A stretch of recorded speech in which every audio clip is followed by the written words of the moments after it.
ejemplo, el abono de lona sobre la raíz sensitiva va a llevar de una vía afferente, de una vía eferente. Puede haber patología que afecte a las raíces nerviosas y a eso le llamamos radicopatía.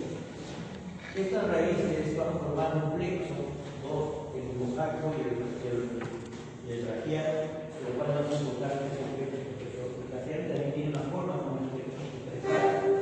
O cuando se afecta los nervios, ya sea de manera simétrica y a la vez las cuatro extremidades por neuropatía, o primero un nervio o después otro nervio en relación a la mononeuritis múltiple o cuando se afecta un solo nervio. Vamos a revisar cada uno de ellos.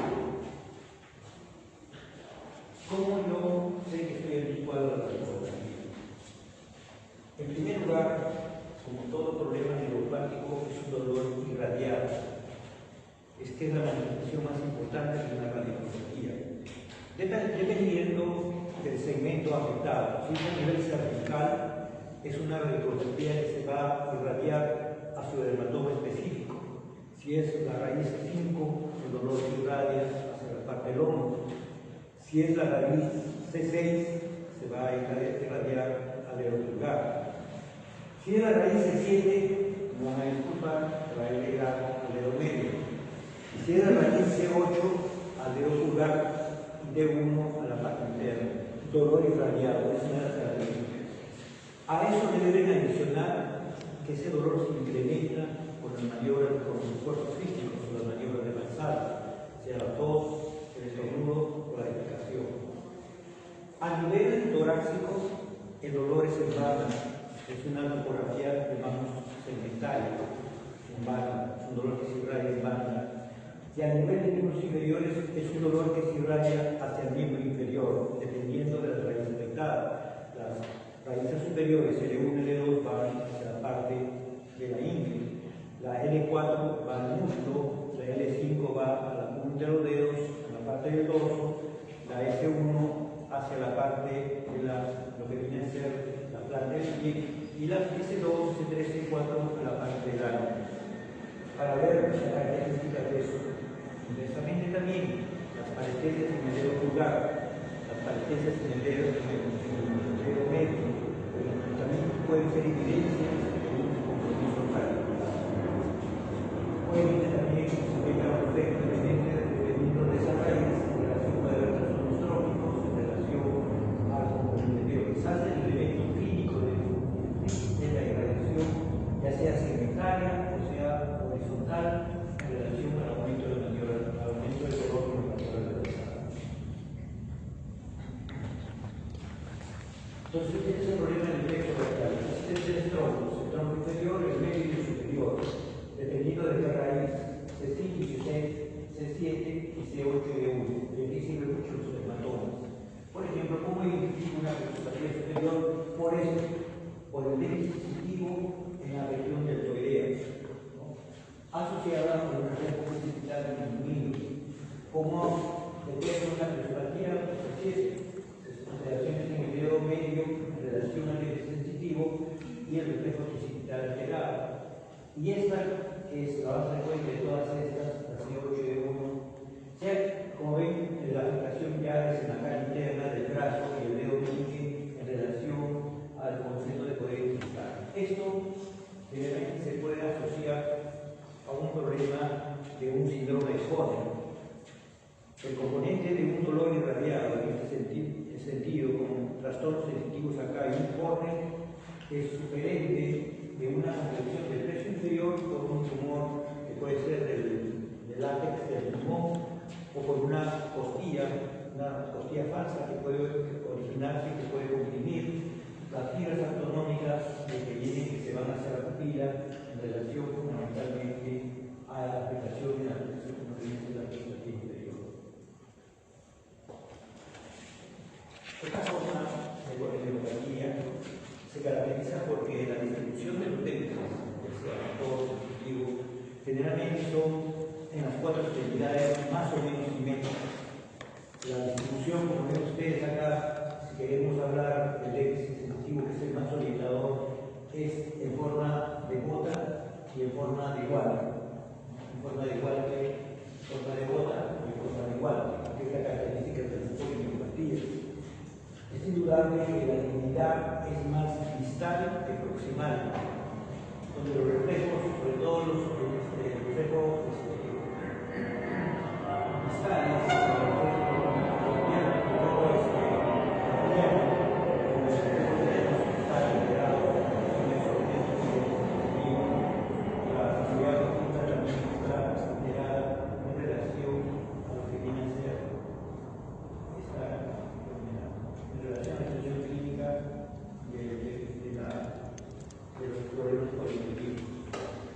las polineuropatías pueden ser puramente motoras, puramente sensitivas.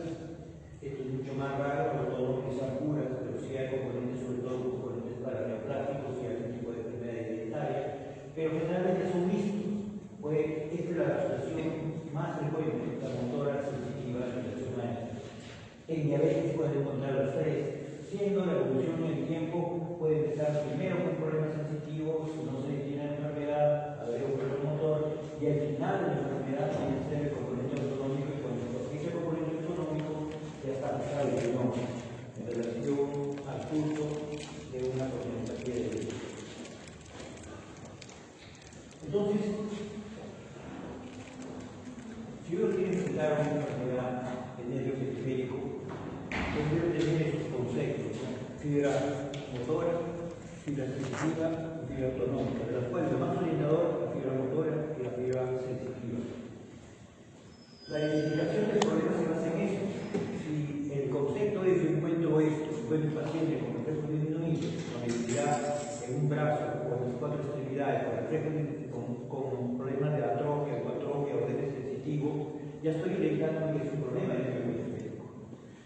La idea es determinar cuál es la causa, sobre todo en las polineuropatías que en relación a esto.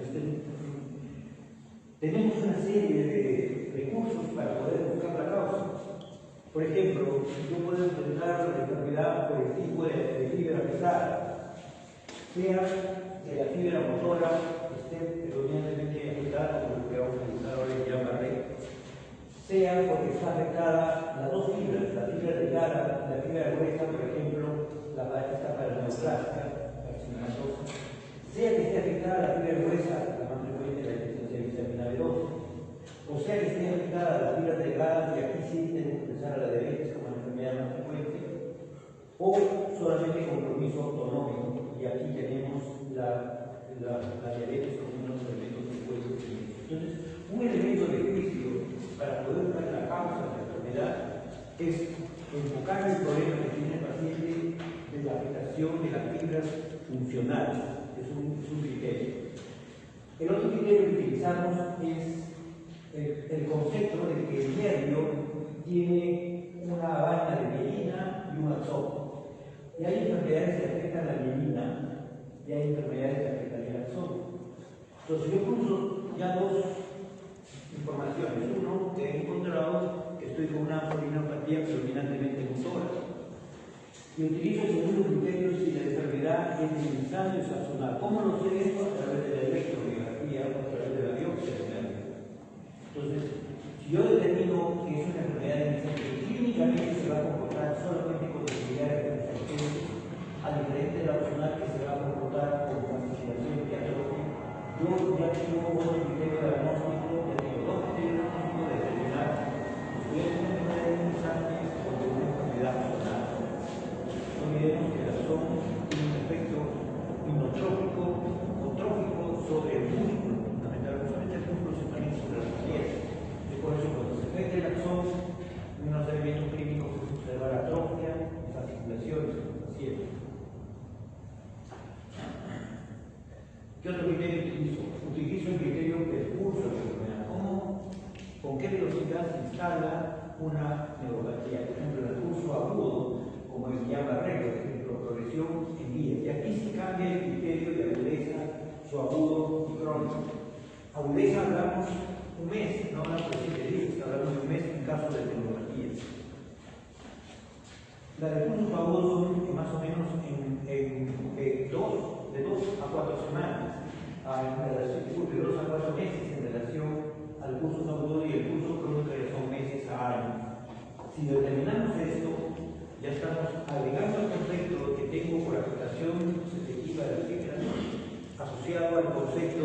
del curso de la enfermedad y el concepto que estoy en una enfermedad axonal o minimizante, estoy escribiendo el código de paciente.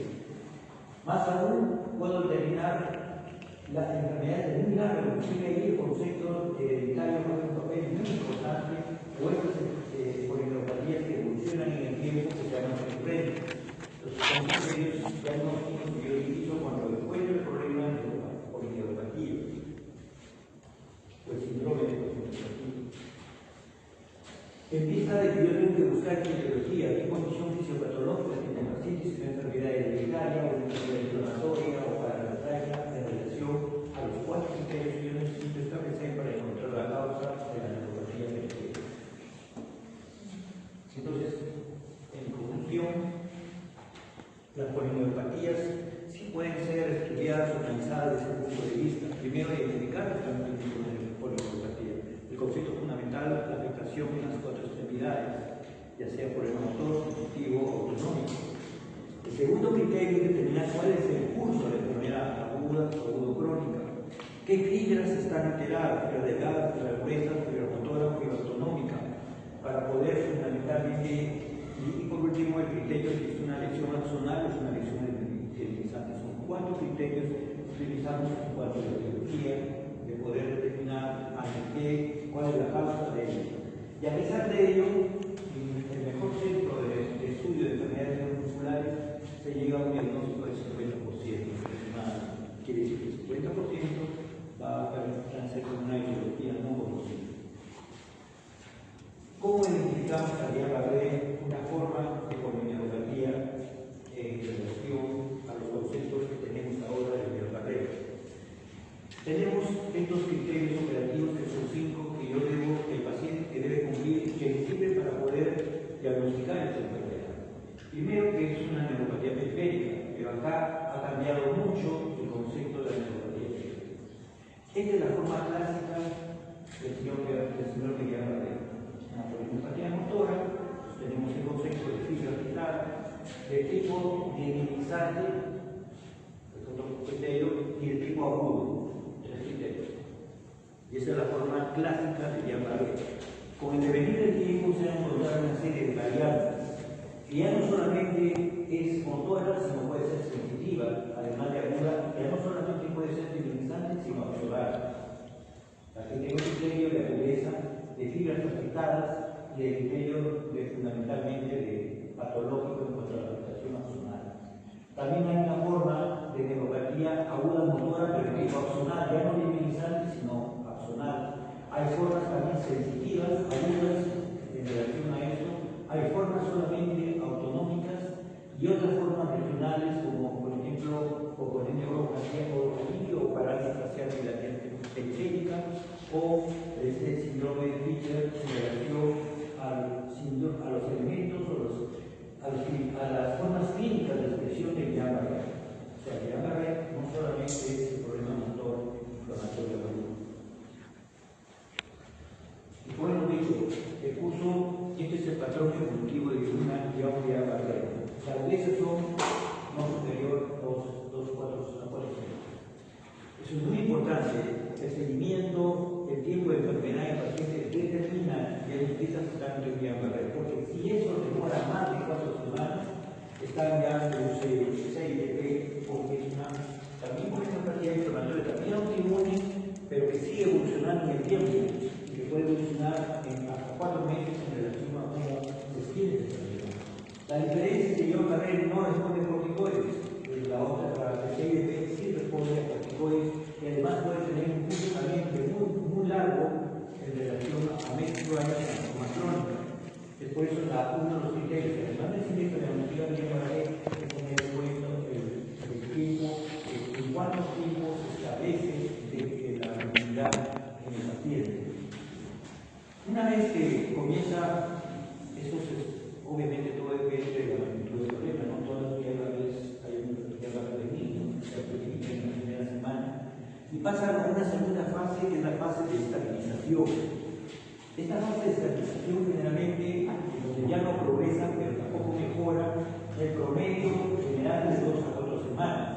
Sin embargo, en algunas ocasiones puede ser hasta meses. no es lo que cuento. Lo usual es que en 2 a 4 semanas el Guillain-Barré permanece estable, y es un indicador de que la enfermedad se detuvo. Y una fase de recuperación, poco que puede ser en muy un mes hasta 2 años, ha sido reportada la recuperación del Guillain-Barré. Acá tenemos entonces el criterio de la evolución del tiempo de esta enfermedad. ¿Qué hay un mecanismo autoinmune? Hay un mecanismo autoinmune involucrado acá. Sigue habiendo la pregunta clásica: ¿por qué a un síndrome Guillain-Barré se le llama enfermedad? Tenemos que tener que un síndrome es un conjunto de síntomas y signos que se deben a múltiples causas. Guillain-Barré no, y una enfermedad no. Una enfermedad es algo mucho más específico. Tiene etiología determinada, tiene mecanismos fisiológicos determinados, tiene un cuadro clínico determinado, tiene exámenes que se aplican en esto de un tratamiento específico. Eso es una enfermedad. Mientras un síndrome es un conjunto de síntomas y signos que se deben a muchas enfermedades. El Guillain-Barré ha sido conocido como síndrome desde el momento en que se comenzó a publicar este tipo de problemas. Y cuando recién comenzó la investigación de esta enfermedad, se comenzó a encajonar todas las causas de polineuropatía motora aguda en esto. Por eso, en un momento, cuando se encontró que esta polineuropatía motora aguda es debido a una hepatitis por virus, una hepatitis B, o una hepatitis A, por ejemplo, se comenzó a sacarla de Guillain-Barré. Después se quedó identificado como un síndrome cuando se realizó el diagnóstico de estamos con estas características, sobre todo con un mecanismo autonómico o una etiología no conocida.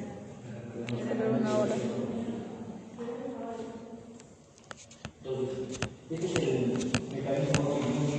¿Cuál es el mecanismo autoinmune? Hay 3 tipos de respuestas que ocurren en el mecanismo autoinmune. Primero, algo que se conoce como mimetismo humoral. ¿Qué significa eso? Un germen, que puede ser un virus o una bacteria, en su forma de poder invadir el cuerpo, adopta la configuración estructural del nervio, ya sea del axón o de la mielina, ya sea de tipo motor, sensitivo o autonómico. Adopta esa configuración. Al adoptar esa configuración y ser una partícula extraña, los mecanismos de defensa, comenzando con los macrófagos, la engloban, y eso activa una memoria inmunológica a través de los linfocitos T, y al estimular este mecanismo autoinmune comienza a atacar el cuerpo. A eso llamamos los nervios, que tiene una configuración de una alerta, que es un elemento extraño. Ese es el concepto. Y aquí se ha involucrado una bacteria de presentación usual como es el helicobacter. También los herpes virus, que son muy frecuentes, el virus 1, que aparece en la boquera, en relación a factores inductores de esta enfermedad. Después viene ya una inflamación, generalmente por mononucleares alrededor de la vaina de vida, de axón, está originando un daño, ya sea en la vaina de vida o en el axón, independientemente de la fibra en la cual haya adoptado. Entonces tenemos el concepto de que la forma de neuropatía periférica que ustedes pueden poner en un curso agudo que ya tienen claro, que es un mes de curso agudo, que hay un mecanismo autoinmune y que la etiología no se conoce. Desconocida. Esto fundamentalmente le da más al sexo débil, que es el sexo masculino, en relación con la neuropatía de cada lugar, la etiología no es conocida, la presentación generalmente es importante, pero aquí en el Perú, como se reportó en Estados Unidos, los meses de verano estamos asistiendo a una mayor incidencia de esta enfermedad. No sabemos por qué, se echa la boca al agua, de repente en esa época al niño, se echaba una serie de cosas que no se puede establecer por qué en Perú los brotes epidémicos estaban ocurriendo en los meses de verano en relación a la presentación de esta enfermedad. Ha sido asociado con eso, como digo, el Campylobacter jejuni como uno de los más frecuentes. Sin embargo, los citocromavirus y el virus de este caso son todos los virus, han sido también involucrados como los inductores del mimetismo molecular que ocurre El diagnóstico fundamentalmente es clínico. Criterio referido para el diagnóstico. Y esto de clínico me hace recordar una anécdota. Hace poco fui a una consulta y una paciente que examiné viene por el problema de mucho dolor muscular y viene porque el brazo no lo molesta, no lo puede mover, según ella, y dificultad para caminar, se nota torpe para caminar y marear. Examino todo eso y le encuentro que es una enfermedad hepática, en una fase llamada acinética o isocinética, donde el diagnóstico solamente se hace con la rueda dentada y además al verlo a caminar, que no bracea, que no solamente el brazo afectado, que tiene un problema de cuello doloroso, sino también el otro brazo que no bracea y la actitud de las patas que son ya cortados. Caminan así, cuando el dedo se le doy tratamiento y después regresa a los 7 días a reclamarnos. Primeramente, ¿cómo me hace el diagnóstico si no me ha pedido un examen? Señora, tiene que pedir una resonancia de 700 soles para que pasaría normal, no va a ser el diagnóstico. Y segundo, que le pague le devuelva la consulta y le devuelva el dinero que ha gastado en medicamentos porque el medicamento le ha caído mal. Los diagnósticos clínicos tienen ese tipo de problemas, la opinión de muchos. Sí, porque el médico general, yo he visto que dice, no, usted no tiene Parkinson, usted lo tiene. El médico general, ya dibujó ahí, tiene que reclamar, señor, eso no es un Parkinson, es usted un hombro doloroso, nada más. Y le digo, señor, mire, esto no es la rueda dentada, eso es como se hace el diagnóstico. Bueno, al final no entendía lo que le doy vueltas a mí, ¿no? Entendía. Y es aquí el llegar a ver la importancia del diagnóstico clínico. Deben tener los criterios requeridos para el diagnóstico, criterios que apoyan el diagnóstico, criterios que hacen dudar el diagnóstico, criterios que excluyen el diagnóstico. ¿Cuáles son los criterios requeridos para el diagnóstico? Dos fundamentales.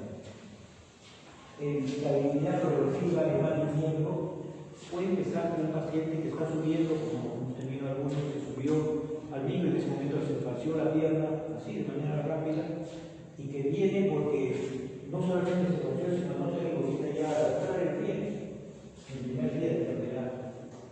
A veces es muy difícil diagnosticar eso en el primer día, pero conforme va avanzando el día, se va comprometiendo el otro miembro, luego va ascendiendo, como se llama parálisis ascendente, va ascendiendo en la forma clásica de la pared, en la forma de Santi aguda. Y el otro concepto es este, la reflexia vertiginosa, para poder pensar por reflexia en relación, dependiendo del momento en que ustedes lo evalúen, en relación a dos criterios necesarios para hacer el diagnóstico, y eso no ha variado hasta ahora. ¿Cuál es la excepción? El Miller Fisher. El Miller Fisher, a diferencia del Miller Fisher, no hay componente motor. Lo que hay es una parálisis ocular que puede ser del sexto o del tercer par, asociado con una ataxia, pero no es una ataxia cerebrosa, sino es una ataxia sensitiva, con reflejos disminuidos. Esto obliga a un activismo en el diagnóstico. Muchas veces en pacientes han sido catalogados como accidentes cerebrovasculares, sobre todo se presentan en pacientes de 50 años para arriba. Pero esa característica está seriada, es lo que llama la atención, con una tomografía normal donde no evidencia la lesión a esto del curso progresivo del mismo de esta recuperación de hierro. Peor aún, cuando se afecta cualquier parte craneal, el séptimo de la cabeza, menos el primero y el uno, que son negros prácticamente, porque son extensiones del cerebro, tanto el octavo como el observatorio. Son las excepciones a la regla que hemos dicho. Estos generalmente, el día por esta reacción que han sido identificadas como estos anticuerpos anticardióticos. Y miren, el Richard, para poder identificarlos, necesitamos específicamente de la detección de estos anticuerpos para poder diagnosticar que están ante esta enfermedad. Estos apoyan el diagnóstico. Primeramente, el criterio de en cuánto tiempo se establecen los síntomas como máximo, 4 semanas. Los síntomas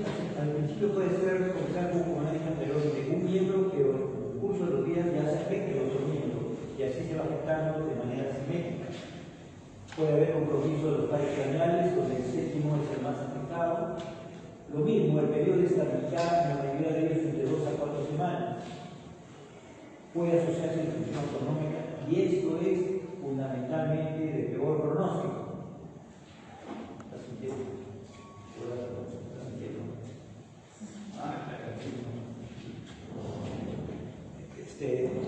Esta disfunción autonómica es la más terrible. Esto puede embalar a un paciente que llama joven, porque puede haber una arritmia cardíaca, una fibrilación, o puede haber un paro cardiorrespiratorio en relación a esta disfunción autonómica. Esto es el pronóstico. Y la ausencia de fiebre en niños son indicadores que apoyan el diagnóstico de la polineuropatía que yo estoy en este momento detectando. El niño cefalorraquídeo apoya, pero debe hacerse a la segunda semana, no en la primera, donde va a encontrar una reacción emilia, una disociación inmunológica, donde hay aumento de proteínas y aumento de células de tipo mononucleares, pero no va más allá de 50. Esto apoya el diagnóstico, pero no puede ser normal el líquido, no lo va a dejar. La epidemiología es un elemento también que ayuda, sobre todo a encontrar disminución de la velocidad de conducción motora.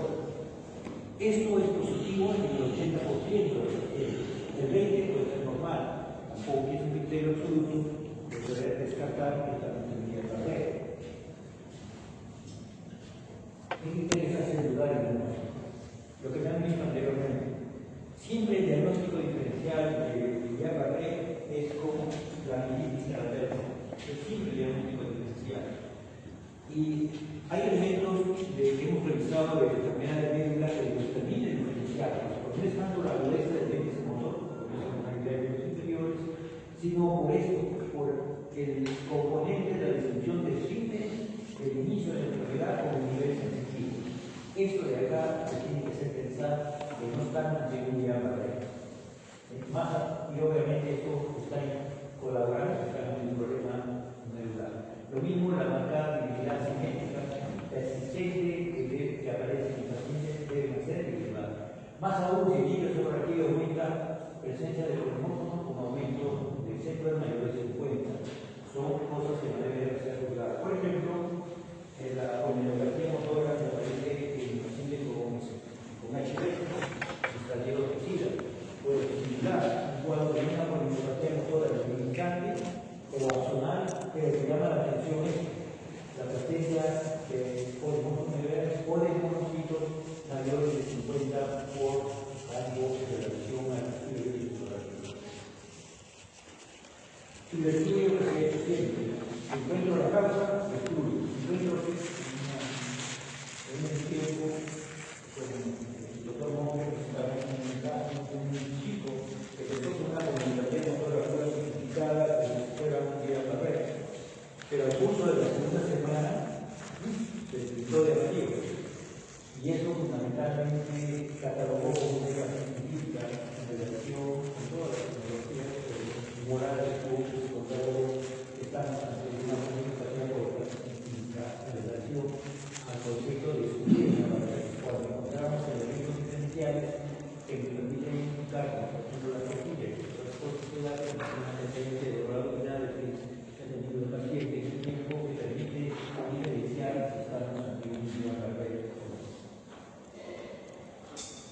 Antes de llevar al tratamiento, necesariamente el criterio que para poder confirmar tiene que ser igual simétrico y bilateral o unilateral podemos encontrar. Al principio puede ser unilateral, puede ser. Ya también la práctica para los clínicos se comienza con un superior de accidente, pero también hay casos en los cuales comienza con sus inferiores y va hacia abajo. Hay cuadros en que comienza a nivel lumbar y se va hacia abajo. Puede empezar con una inmunidad de cuerpo, con el curso de los días, inmediatamente se compromete el otro. Puede haber asimetría al inicio, pero en realidad la enfermedad está realizada desde el compromiso. Esta es el criterio de acá. Una vez identificado de esta vez, generalmente son medidas generales que tienen que ponerse en práctica para evitar un mayor daño de un paciente que se puede recuperar totalmente. No así, esto sirve para detectar problemas astronómicos. Esto de acá también es muy importante porque el paciente prácticamente se limita y queda expuesto a las descargas.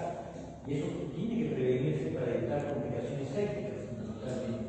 Evitar problemas de neumonías aspirativas en relación a realizar una buena fisioterapia respiratoria. La rehabilitación constante para evitar, por ejemplo, que los nervios que están en contacto con los huesos, como por ejemplo el nervio crucial, el nervio radial, sean comprimidos y al final el paciente luce con algún tipo de discapacidad motora, pero no por llamarle como por la lesión en el crucial. Evitar que se desnutra al paciente, equilibrio de manera que eso es el caso de los generalmente las medidas generales en relación al llamado. Pero ¿cuál es el objetivo fundamental de un paciente de llamado? Entonces, partimos por el criterio que es una enfermedad que se estabiliza en 4 semanas, en el peor de los casos. El promedio va entre 2 semanas en promedio. Pero aquí tiene que agregar otro componente más. ¿Cuál es el grado de discapacidad que originado el llamado? Por ejemplo, si yo obtengo que el paciente antes de los 7 días ya tiene un nivel funcional 4 significa que el paciente ya está postrado en cama, que rápidamente se ha postrado en cama, que se ha debilitado rápidamente. Es un criterio para pasar a UCI, porque el paciente en cualquier momento puede hacer falla respiratoria.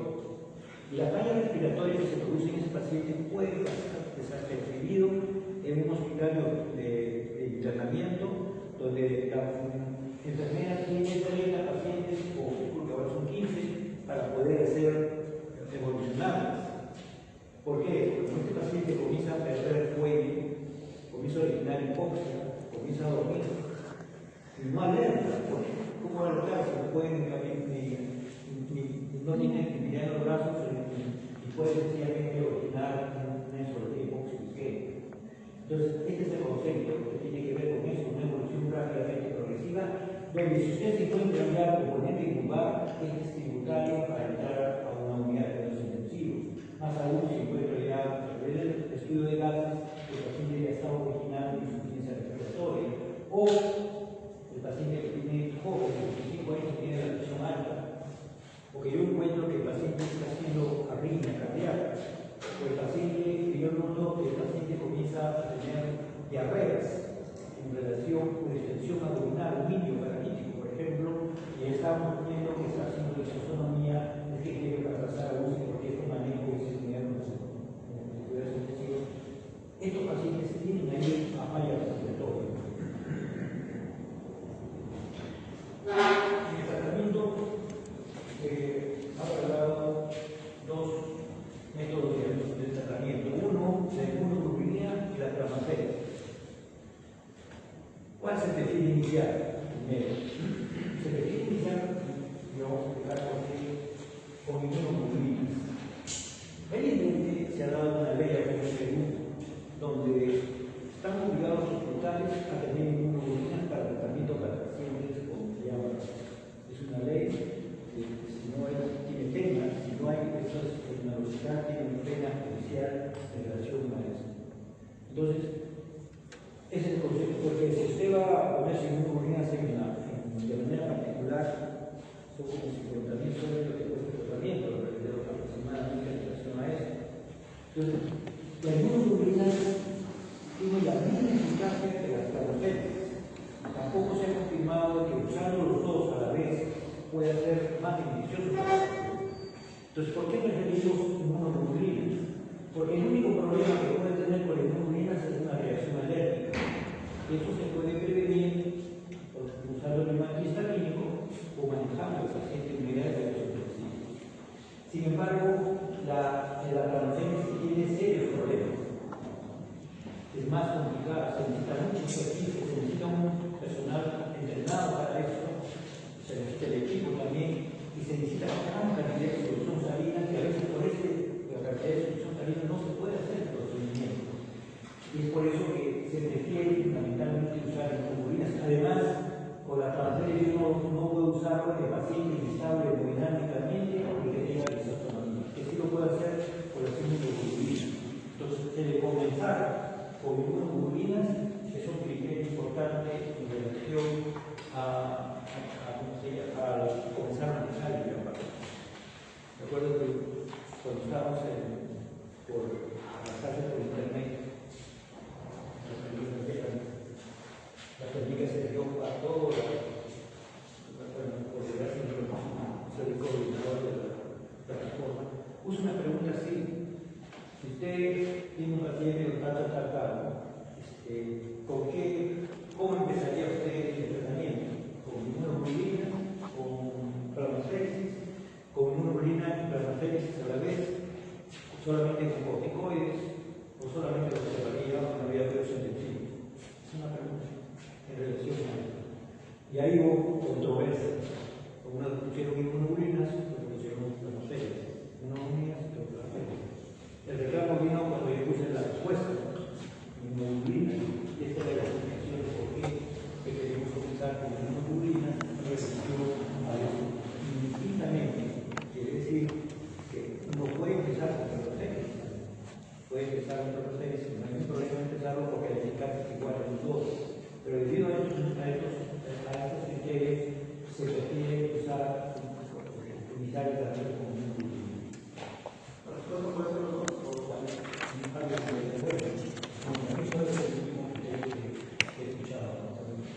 Sin embargo, aquí sí tenemos inmunoglobulinas y tienen que ser bien, entonces sería para polineuropatía también, ya visto todas las variantes que pueden enviar en la tablet, donde es importante el diagnóstico en el caso de evitar serios problemas, de determinar si el paciente va a evolucionar a un diálogo que necesita respirador. Y el criterio que debe quedar es que ese diálogo que evoluciona en un sitio de vida rápidamente, mostrando el estadio 4 del paciente en cama, ese paciente debe ir a un diálogo. O si tiene problemas para poder deglutir, así, o si tiene disotomía autonómica, quizás ese es el concepto más importante que debe tener. El resto ya va a depender de los tipos de inmunoglobulina,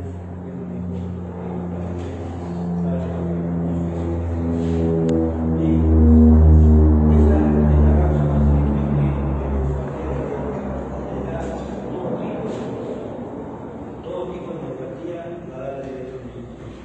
Se ha observado en un estudio que en todo paciente diabético, en casi el 50%, el 60% de los pacientes tenían neuropatía ferritica y solamente eran 14% sintomáticos.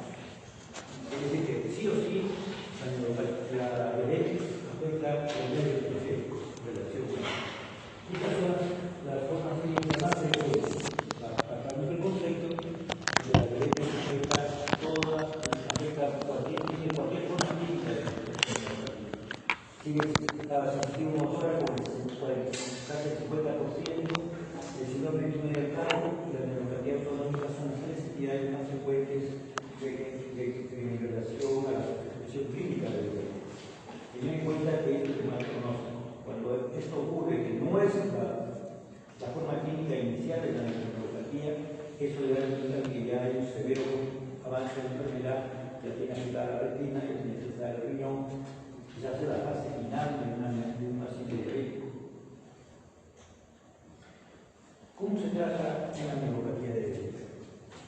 En esencia, la neuropatía diabética no es potestad del neurólogo, es potestad del endocrinólogo, porque la idea es esto que se conoce como prevención primaria, es lo que ha modificado que se complique con una neuropatía diabética.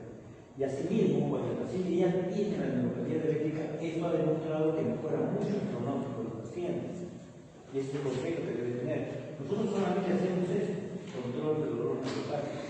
Y además contribuir a la educación del paciente de que si no se controla su glucosa, si sus niveles de glicemia no están por debajo de 130 y ideal que estén por debajo de 100, y eso tiene que ver no con la insulina, no tiene que ver con la metformina, porque es mayor daño que origina Palmer, tiene que ver con eso, con la alimentación. Y es por eso que trabajamos mucho con el nutricionista. Cuando viene el paciente con dolor neuropático, inmediatamente lo enviamos al nutricionista, a pesar que lo que no lo ya inculcado, nosotros inculcamos que si quieres controlarte esto, tienes que ir con una nutricionista. El dolor neuropático y la diabetes se produce por el problema inflamatorio de la glucosa en relación a los nervios periféricos. Hay una serie de teorías en relación a eso, no se conoce en realidad, pero se ha encontrado una intensa inflamación en los nervios. Y esa intensa inflamación en los nervios hace que fundamentalmente se comprometan los procesos. Por eso la alimentación es muy importante en los pacientes para poder lograr disminuir la glucosa de los intestinos y la insulina controlada. Entonces, cuando se produce inflamación, se produce una serie de focos tópicos a nivel del nervio y determina cuál es la función, sobre todo el intestino, de transmitir los impulsos nerviosos al cerebro a una potencia que más o menos está en 100 microvoltios por segundo, y que el cerebro interpreta la sensación específica que transmite ese nervio, todo depende de su receptor. Pero cuando se forman los focos tópicos, el impulso nervioso incrementa su estímulo. Primero, por ejemplo, acá ya llevan desde las 10 de la mañana sentados, y ahorita algunos lo veo moviéndose, algunos están las manos, golpeando a su compañero, para que se despierten. Es una relación fundamentalmente. Pero, ¿por qué ocurre eso? Porque los receptores que están en su glúteo, al principio, soportan esa posición porque hay un bloqueo a nivel del asa posterior de estos estímulos, hay un bloqueo a nivel del tálamo, por lo tanto, la corteza parietal no recibe la información. Entonces, aquí comprendemos que el tálamo es como el glúteo de malas, ahí es el tálamo, podía pasar a todo. No informaba al otro y hacía todo lo que quería el tálamo en esa función. Pero con el devenir del tiempo se va produciendo aumento de la sumatoria de estímulos y eso vence sus controles del cerebro que está como dolor. Ese es el fundamento de esto.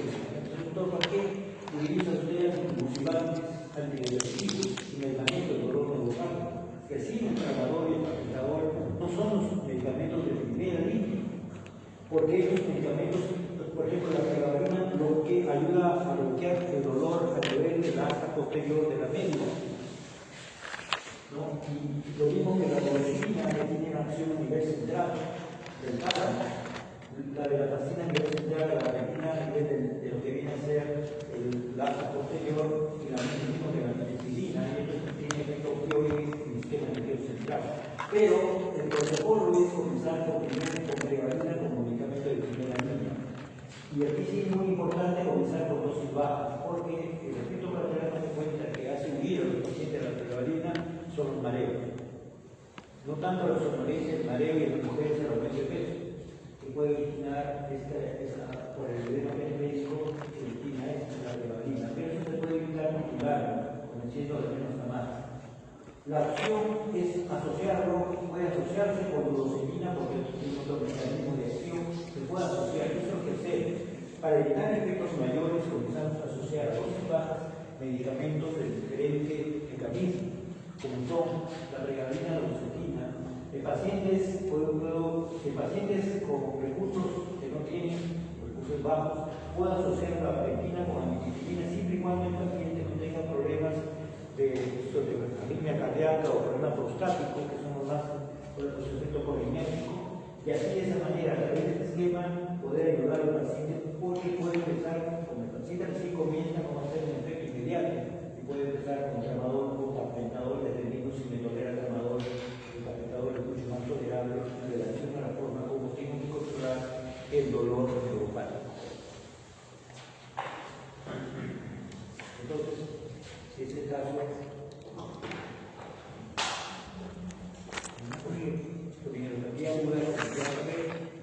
con una polimetría crónica, como debe ser la diabetes mellitus.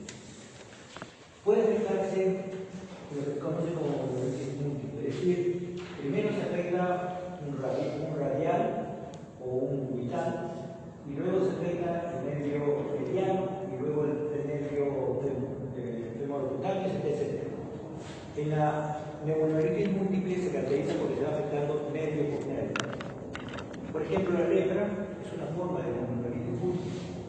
Primero se afecta un nervio, generalmente de la cara, y posteriormente va saltando de nervio en nervio, y esa es la forma clínica de la neumonitis múltiple. Sin embargo, esta enfermedad autoinmune, como es la artritis nodosa, es la causa más frecuente de mononucleosis. Y en cuanto a la mononucleosis, tenemos el terror de las chicas, la parálisis facial de ellas. Esto de que vemos la diferencia, no hay diferencia entre hombre y sumamente frecuente, y también tiene una influencia estacional. Generalmente en los cambios de estación, sea de otoño a invierno o de invierno a verano, se nota una mayor incidencia de eso.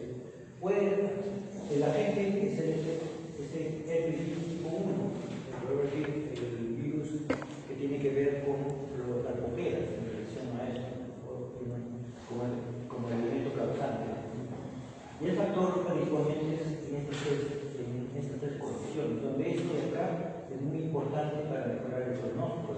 Una diabetes mal controlada, una hipertensión no controlada, deja secuelas importantes en relación a la recuperación que se debe tener. Entonces, bien, de la forma como se expresa una parálisis facial, donde se nota pues la pérdida de los surcos frontales, el aumento del individuo papillar, la comensura labial relacionada hacia el lado contrario, atenuación del surco nasogenial en relación pues a la parálisis facial. ¿Cómo inicia una parálisis facial?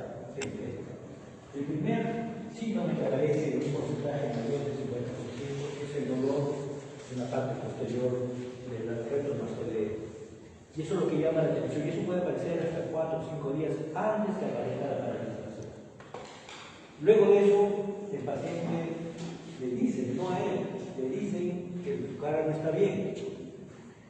Al notar eso y a comenzar a comer, se nota que se cae la comida para este lado y se va a observar la cara. Y observa que no parpadea, que su parpadeo ha disminuido, sobre todo es un fluida. Por familiar cercano nota que no parpadea en relación como inicia de eso. En algunos se agrega problemas del gusto en los 2/3 de la lengua, no en todos. Se agrega esto en relación a la forma como se expresa esta enfermedad. El 10 al 13% tienen a recurrir hasta 3 veces. Lo que se ha observado es que hasta 3 veces puede recurrir una parálisis facial a pesar del tratamiento que se les da. El diagnóstico se puede hacer por electromiografía. Aquí debemos diferenciar los dos momentos de la electromiografía. El estudio de la velocidad de conducción lo podemos hacer en las primeras 2 semanas. Pero la electromiografía nos sirve para establecer si se va a recuperar o no se va a recuperar. Sin embargo, a pesar de una electromiografía negativa, o sea, una neurología que muestra que el medio se ha determinado exactamente, el 50% tiende a mejorar. O sea, no es excesivo, ¿no? Por tanto, el criterio de sencillo no es lograr el cambio va a ayudar a mejorar que cualquier factor tiene que ser la recuperación. Y tiene que ser un diagnóstico. En algunos casos tenemos que hacer diagnóstico diferencial, sobre todo en pacientes diabéticos, porque puede ser una neuropatía producida por su diabetes, debido a que esto afecta la parte axonal del nervio, y ahí sí la frecuencia nos ayudaría a diferenciar si realmente estamos ante una parálisis facial, que es más que todo una lesión definizante frente a una parálisis por diabetes, que es una lesión axonal. ¿Cuál es el tratamiento? Este es el porcentaje que se recupera, el 80-90% se recupera. Pero generalmente, sobre todo las chicas quieren estar bien al siguiente día, porque tienen muchas cosas que hacer.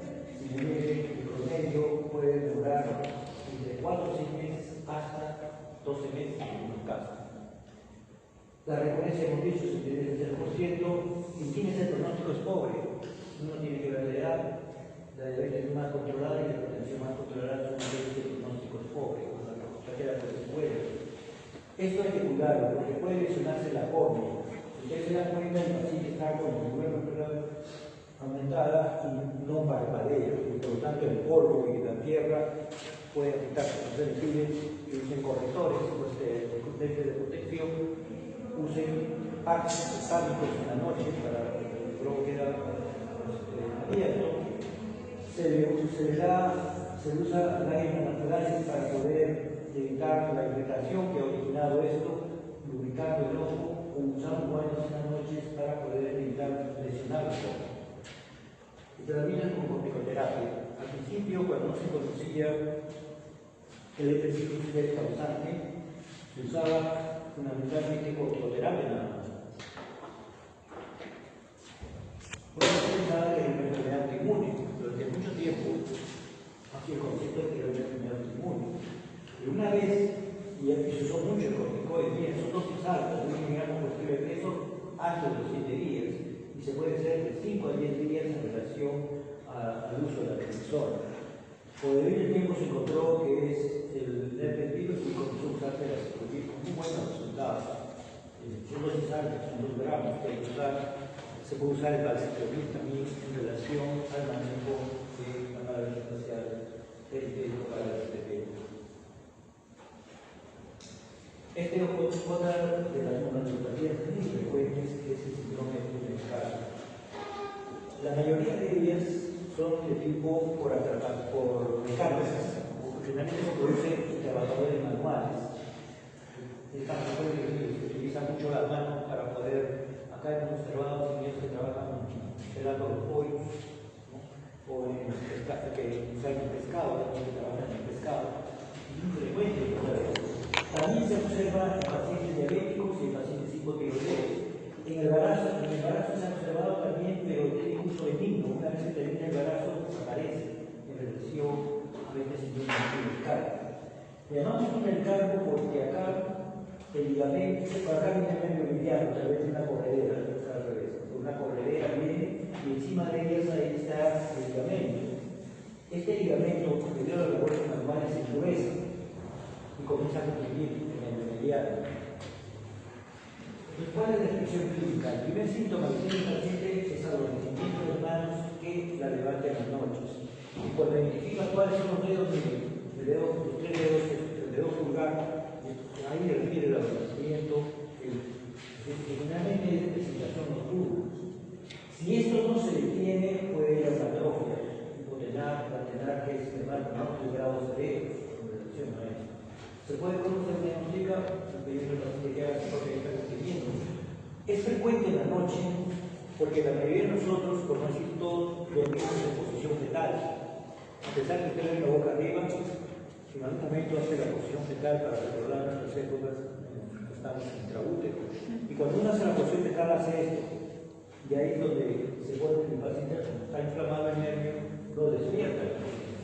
Se puede también percutiendo, presionando el nervio mediano y observando cómo se produce la parestesia en el dedo, se hace el diagnóstico.